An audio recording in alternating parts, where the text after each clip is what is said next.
खलनाक अंधेरा, गहरी तारीक रात। मेरे पैरों की आवाज मेरे कानों में साफ सुनाई दे रही थी और मैं गहरे काले स्याह अंधेरे को चीरता हुआ सीधा कब्रिस्तान की तरफ जा रहा था। मैं दाएं बाएं जानिब आंखें फाड़ फाड़ कर देख रहा था, कहीं मुझे कोई देख तो नहीं रहा। आज मैं एक ऐसा काम करने जा रहा था जो मैं गुमान भी नहीं कर सकता था, लेकिन वक्त और हालात ने मुझसे वो काम करवा दिया था। सामीन, ये एक ऐसा वाक़या था जिसने मेरी रूह को झंझोड़ के रख दिया। मैं तेज तेज कब्रिस्तान के अंदर गुप्त रास्ते से दाखिल हो गया। आप सोच रहे होंगे कि कब्रिस्तान जाने के लिए गुप्त रास्ता? हाँ, ये एक ऐसा रास्ता था जहाँ अक्सर कम ही लोग नजर आते थे। मुझे अपना काम जो करना था। गोरकर मुझसे मिला हुआ था। उसने मुझे फ़ोन करके बताया था कि आज ही एक नई ताज़ा कब्र बनी है और मैं तमाम काम निपटा कर रखूँगा, बस फराज कैसे भी तू आ जा, इससे पहले कि मैं किसी और को वो कब्र सौंप दूँ।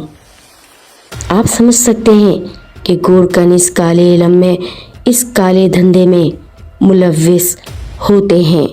सारे गोरकन ऐसे नहीं होते, लेकिन पैसे की चमक, लालच अकल को खेरा और अंधा कर देती है। मैं जाए वक्त वहाँ पर बहुत एहतियात के साथ पहुंचा था। मैंने कब्र के दहाने जानिब जैसे ही वो स्लिप हटाई, वो कफन अभी मैला ना हुआ था। मैला भी कैसे होता, चंद घंटों पहले ही तो कब्र में उतारा गया था। मुझे इससे कोई गरज नहीं थी कि वो मर्द है या औरत, मुझे तो सिर्फ अपना काम अंजाम देना था।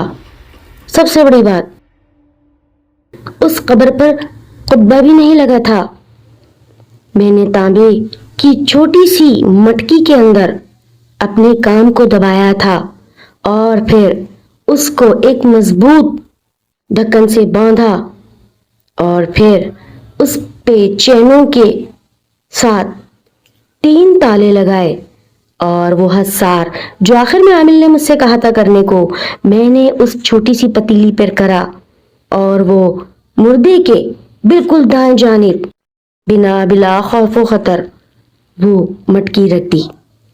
मैंने स्लिप वापस कवर की। गोरकन मेरे साथ था। मैंने उसको 10,000 का नोट थमाए। अब बाकी काम वो खुद देख लेता। मेरा काम तो हो गया।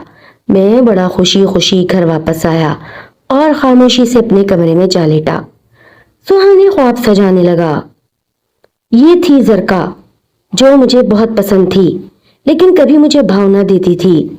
अब जरका की मंगनी हो गई थी। मेरे एक दोस्त नौमान ने मुझे मशवरा दिया कि एक काले अमल वाले बाबा हैं, गारंटी से जादू करते हैं, तू देखना जरका तेरे पैरों में होगी, महबूब कदमों में। अब तो आप समझ चुके होंगे कि मेरी इस स्टोरी का क्या है।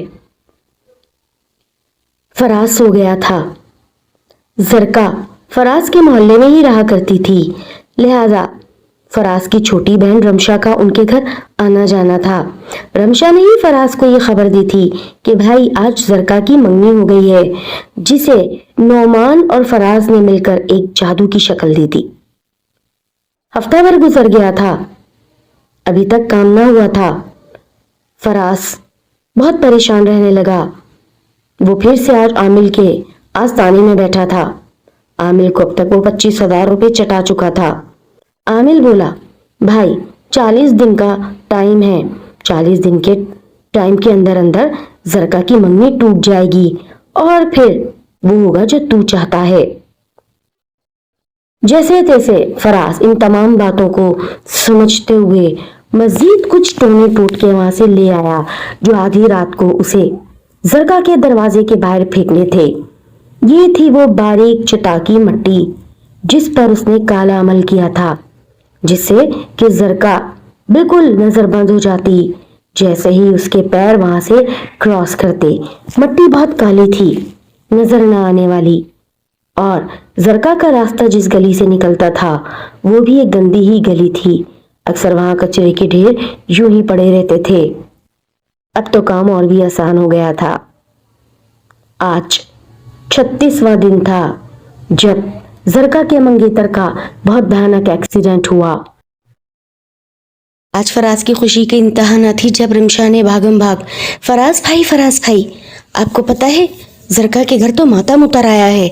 अच्छा, ऐसा क्या हुआ?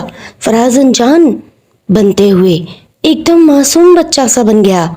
ऐसा क्या हुआ है रिमशा, जल्दी बताओ। भाई, मैं जा रही हूँ जरका के घर वालों के साथ। किधर भाई, किधर? भाई, जरका के मंगेतर का बहुत भयानक एक्सीडेंट हुआ है जिना रोड पर, और लाश भी पहचानी नहीं जा रही। वो तो शनाख्ती कार्ड से उसका पहचान हुआ है। अच्छा, वो रमशा, जरका के क्या हाल है? वो बेचारी बेहोश हो चुकी है। पूरे घर में एक कोहराम मचा है। तो क्या जरका भी साथ जा रही है? भाई, पागल हो गए हैं क्या? वैसे ही उस बेचारी को अब ताने सुनने को मिलेंगे। आपको पता तो है हमारा ये मशरिकी कल्चर, लड़के के साथ कोई 19-20 हो जाए तो सारी तोहमत लड़की के किरदार पर मल दी जाती है। अच्छा, ऐसा तो है। अब देखिएगा, हर कोई बोलेगा कि अभी कुछ ही दिन ना हुए हैं जरका की मंगनी को और वो अपने मंगेतर को खा गई। अच्छा, जाओ, बहुत पक्की हो गई हो तुम। इसमें पक्केपन की बात नहीं है भाईजान, जो हकीकत है मैं वही बता रही हूँ। अच्छा, अम्मी से पूछ लिया? अरे भाईजान, अम्मी भी तो साथ जा रही हैं, मोहल्ले की और औरतें भी साथ जा रही हैं। ऐसा क्या? जी, वो फैमिली थी ही इतनी अच्छी, सबसे बना के रखती थी, तो वो फैमिली इस दुख के मौसम में उनको कैसे अकेला छोड़ सकती थी? फराज अब नौमान के साथ बैग स्टार्ट करके सीधा आमिल के डेरे पर पहुंचा। ये कोरंगी कब्रिस्तान के साथ ही काले आमिल वाले बाबा जो वहां बैठते थे, एक छोटी सी झोपड़ी में, जो गालिबन उन्होंने 4 बांस के डंडों पे जमीन में गाड़कर बना रखी थी। अक्सर वो गायब भी हो जाते थे, लेकिन जो हुलिया उनका था, आमिल कम और चरसी ज्यादा लगते थे। लेकिन खैर चलो, ये तो है एक कहानी, आगे बढ़ते हैं। फराज मिठाई का डब्बा आमिल के झोपड़ी में लेकर पहुंचा था और आमिल ने दरवाजे यानी कि अभी वो टाट के पर्दे के अंदर दाखिल ना हुआ था और आवाज लगा दी, काम हो गया बच्चे, ला मेरी बाकी रकम मुझे दे। वहीं पर फराज ने पूरे 50,000 रुपए निकालकर उस काले आमिल के हाथ पे रख दिए थे, प्लस मिठाई के डब्बे के साथ।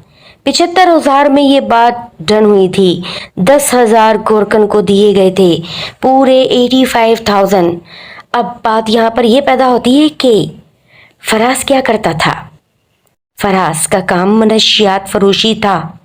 वो गली गली कूचो कूचो खड़े होकर चरसी मवालियों को मनशियात देता था। ऐसे ही नहीं उसकी नजर सरका पर पड़ी थी। उस बेचारी मासूम को तो मालूम ही नहीं कि एक ओबाश और शैतान सिफ्त लड़का उसके ऊपर मैली नजर रखकर बैठा है, और ऐसी नजर जो उसकी गरस्ती खा गए। जरका अब बहुत बीमार रहने लगी थी। उसकी आंखों में काले गड्ढे पड़ गए थे। उसके जिस्म पर आए दिन नीले निशान रहने लगे थे। घर वाले बेपनाह परेशान हो गए थे। ऐसा लगता था जैसे उसको किसी काले साए ने घेर रखा है। अजीब अजीब हरकतें करने लगी थी। घर में अगर कोई मेहमान आता तो गुस्से से दांत पीसने लगती। हालत दिन ब दिन उसकी गैर होती जा रही थी। बाल झड़ झड़ कर सर में बारीक तीली जैसे रह गए थे। कांकड़ी ढांचा बन चुकी थी, एकदम सूखी तीली। एक 65 किलो की लड़की जिसका वजन अब 45 किलो रह गया था। आप अंदाजा लगा सकते हैं कि क्या हाल हुआ होगा जरका का। क्या मिला फराज को ये सब करके। एक रोज जरका की सहेली रामेन जरका से मिलने आती है और वो जरका के घर में ये बात कहती है, आंटी आप जरका को शाहकी क्यों नहीं ले जाती? शाहकी क्यों? वहां ऐसा क्या है? सुना है एक दफा जो शाहकी चला जाए और अगर कोई बीमार हो ऐसा जिसका इलाज डॉक्टर ना कर सकते हो, तो शाहकीक वाले जो बुजुर्ग हैं उनको इतना फैज़ है, इतनी रूहानियत है, उस दरगाह पे जो जाता है वो फैज़याब होकर आता है। اچھا تو ہم کب جائیں؟ آپ جمعرات کی رات یہاں سے نکل جائیں، 2-3 دن وہاں رکیں اور پھر آ جائیں۔ تو بیٹا تو بھی ساتھ چل۔ جی ضرور، کیوں نہیں، میں بھی ساتھ چلتی ہوں، پر یہ بات انتہائی رازداری سے ہونی چاہیے۔ آپ کے گھر میں تو پورا محلہ آتا ہے، اگر آپ نے یہ بات باہر کسی سے بھی کہی تو آنٹی پھر ہو سکتا ہے کوئی رکاوٹ آ جائے۔ مطلب کسی سے بھی نہیں کہنی، آپ یہ کہیے گا کہ آپ اپنے رشتہ داروں میں ہیں، کچھ دنوں کے لیے زرکا کی ہوا پانی بدلنے کے لیے جا رہی ہیں، تاکہ کسی کو پتہ بھی نہ ہو اور آپ کا کام بھی ہو جائے۔ بات تو بڑی سمجھداری کی ہے رامین تم نے۔ میں زرکا کو اور تمہیں، یعنی کہ تمہارے خالو کو، چاروں افراد ہم پرسوں جمعرات ہے یہاں سے چلتے ہیں۔ شاہ کی سیڑھیاں زرکا آہستہ آہستہ چڑھ رہی تھی، رامین اس کے پیچھے پیچھے چڑھ رہی تھی، جبکہ انکل آنٹی بہت آہستہ آہستہ، اس سے بھی زیادہ آہستگی کے ساتھ آ رہے تھے۔ جیسے ہی وہ درگاہ کے اندر انٹر ہوئی، اس کی آنکھیں کھل گئی تھیں۔ اس نے آج بہت لمبا گہرا طویل سانس لیا، اپنے ہاتھوں کی بند مٹھیاں کھولی۔ اس کا دل رونے کو کر رہا تھا، اس کی گھٹن بھری سانس آزادی مانگ رہی تھی۔ وہ نہ جانے کس کس چیز کے حصار میں تھی۔ رامین زرکا کی یہ کنڈیشن دیکھ رہی تھی، اور انکل آنٹی بھی زرکا کی اس بات کو خوب محسوس کر رہے تھے کہ زرکا آہستہ آہستہ تر و تازہ لگ رہی ہے۔ اب رامین چند سیکنڈ ہی نہ گزرے تھے، اپنے آپ کا سر گھٹنے میں دیے رونے لگی اور نہ جانے کیا کیا بڑبڑانے لگی۔ آواز تو سنائی نہیں دے رہی تھی، لیکن آج وہ خود سے کلام کر رہی تھی۔ رامین نے اس کا ہاتھ دبایا۔ زرکا کے آنسو اس کے گالوں کو بھگوتے ہوئے گردن تک جا رہے تھے۔ اچانک ایک بابا کی نظر زرکا پر پڑتی ہے، اور وہ آہستہ آہستہ چلتا ہوا زرکا کے پاس آتا ہے، اس کے سر پر ہاتھ رکھتا ہے۔ بیٹی، جو ہوتا ہے بھلے کے لیے ہوتا ہے، اور انشاءاللہ اللہ تعالیٰ تیرا بیڑا پار کرے گا۔ کتنے دن ہو تم لوگ یہاں؟ ہم 3 دن رکیں گے۔ وہ بزرگ بابا آہستہ آہستہ زرکا کو بہت گہری نظروں سے اپنے اندر اتار چکے تھے۔ وہ عام بابا نہیں تھے، وہ دنیا کو فیض یاب کرنے والے ایک ایسے اللہ کے ولی تھے جنہوں نے اسے کئی کیس حل کیے تھے۔ اس رات زرکا خاصی خوش تھی، ایسا لگ رہا تھا مانو جیسے ہر مصلحت کا تالا ٹوٹ گیا ہو۔ اس حامل نے اپنے عمل کے ذریعے جس طریقے سے زرکا کی خوشیاں، اس کا جسم، اس کی روح کو قید کر لیا تھا، اس بند قبرستان کی تانبے کی مٹکی کے اندر، آپ یہ دیکھیے کہ اس ولی صفت بزرگ نے اپنے موکلات بھیج کر کس طریقے سے وہ مٹکی پاش پاش کروا دی تھی۔ اس کے پاس بہت طاقتور موکلات تھے، وہ اللہ کا بہت خالصتاً ولی تھا، جو بنا نفرت، جو بنا حجت، جو بنا لالچ اور پیسوں کے صرف ان کی مدد کرتا جو بے پناہ مجبور ہوتی، یا ایسے جن یا ایسے عمل کے حصار میں ہوتی کہ چند دنوں میں اس دنیا سے گزر جائیں گی۔ وہ بزرگ شاہ کی سالوں بعد اکثر آیا کرتے اور خاموشی سے نہ جانے کتنے لوگوں کو فیض پہنچا کر لوٹ جایا کرتے۔ صبح ہوئی، نماز فجر ادا ہو رہی تھی۔ عامل بابا نے، ان ولی صفت بابا نے پوری درگاہ کا معائنہ کیا، زرکا نظر نہ آئی۔ شام کو پھر دوبارہ زرکا جب اس درگاہ پہ نظر آئی، وہ ولی صفت انسان دوبارہ زرکا کے پاس آئے اور اس سے کہا، بیٹی یاد رکھنا، میں نے تمہارے ساتھ ایک بہت بڑی نیکی کی ہے، لیکن جس نے گندے اور ناپاک ارادے کے ساتھ تمہارا برا چاہا، انشاءاللہ تمہارے گھر پہنچتے ہی اس کا انجام بہت بھیانک ہوگا اور تمہیں اپنے دشمن کا پتہ چل جائے گا۔ زرکا ان کی آنکھوں میں ڈال کر رو پڑی تھی آنکھیں، اور اس بزرگ بابا نے زرکا کے سر پر ہاتھ رکھا اور کہا، بیٹی نہ جانے تم سے زندگی میں کبھی ملاقات ہوگی یا نہیں، اپنے اس بابا کو دعاؤں میں یاد رکھنا، और अब तुम लोगों का यहाँ काम नहीं। अपने माँ बाप से बोलो तुम लौट जाओ, तुम्हें कुछ नहीं है, तुम ठीक हो और अनकरीब तुम्हारी बहुत आलीशान घर में शादी भी हो जाएगी। और जब भी तुम्हें कोई खुशी मिले तो 2 रकत नमाज निफले हाजत अदा करके अल्लाह का शुक्र अदा करना।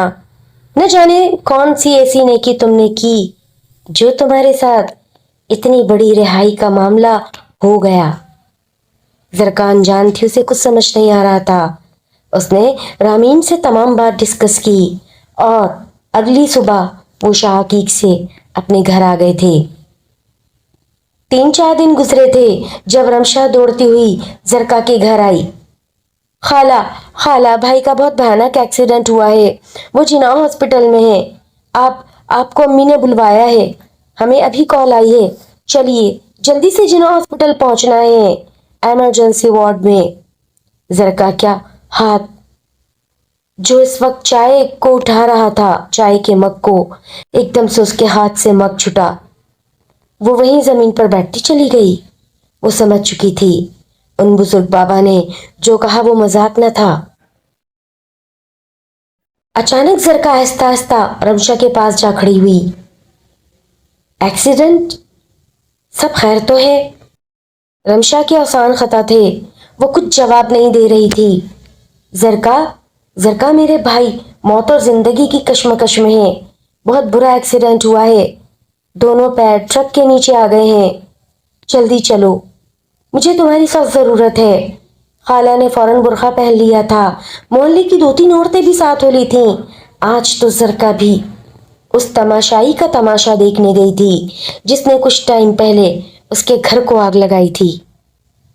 जरका समझ गई थी कि उन बुजुर्ग की बात सच साबित हुई। जरका घर लौट आई। फरास जख्मों की ताब न लाते हुए इस दुनिया फानी से रुखसत हो गया। उसने जो काला जादू किया वो उसी की भेंट चढ़ गया। ये तो थी अल्लाह वाले की एक ऐसी कहानी जिसने अपना जादू किया हुआ उसी शख्स पर वापस लौटा दिया था। हर एक की किस्मत ऐसी नहीं होती, ये बात तो हम बहुत अच्छे तरीके से जानते हैं। लिहाजा कुछ दिनों में जरका की बहुत धूमधाम से आलीशान मकान में शादी हो गई थी। जिना हॉस्पिटल के वापसी में जरका गिरते गिरते बची। वो बेचारी सदमे की ताब न ला रही थी कि जब अचानक उसके हाथों को किसी अनजाने हाथों ने छुआ था और वहीं से उस लड़के ने जरका को पसंद कर लिया था और घर प्रपोजल भेजा।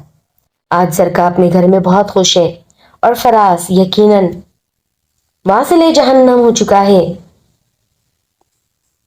अगर नौमान जैसा दोस्त फराज को ना बरगलाता और फराज इश्क में अंधा होकर काले जादू करने वाले आमिल बाबाओं के पास ना भागता तो आज वो भी कातिल ना होता। और उन बुजुर्ग की नजर में अगर जरका ना आई होती तो जरका को उस बुजुर्ग हस्ती से वो फैज कैसे मिला होता। ये सब कमालात और करिश्मे अल्लाह के बनाए होते हैं। कोई चीज वक्त से पहले और वक्त से बाद नहीं मिलती। लिसनर्स, प्लीज भूतनगर चैनल को सब्सक्राइब करें ताकि आपको आने वाली स्टोरीज एंड एंटरटेनमेंट्स दोनों मिल सकें। शुक्रिया प्यारे प्यारे सामीन का जिन्होंने मेरी स्टोरी को बर्दाश्त किया।